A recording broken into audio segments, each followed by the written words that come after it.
Yeah, uh, today we have online exam at the Karnataka Welding Academy. Only two students appeared, so it is first come and take the exam first on the basis.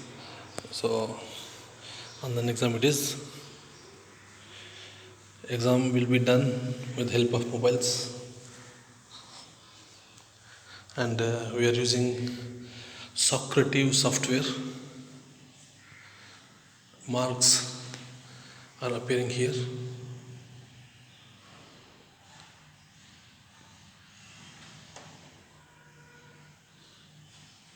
So students are allowed to use their own mobile, and login ID will be given to them with their personal identification.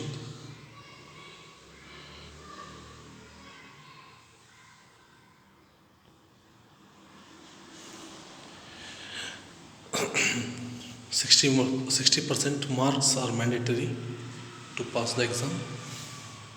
So Mr. Gauri Shankar is almost close to pass. He has so far scored 52%, and Shabir is on 32. Okay, well done. Good luck, guys.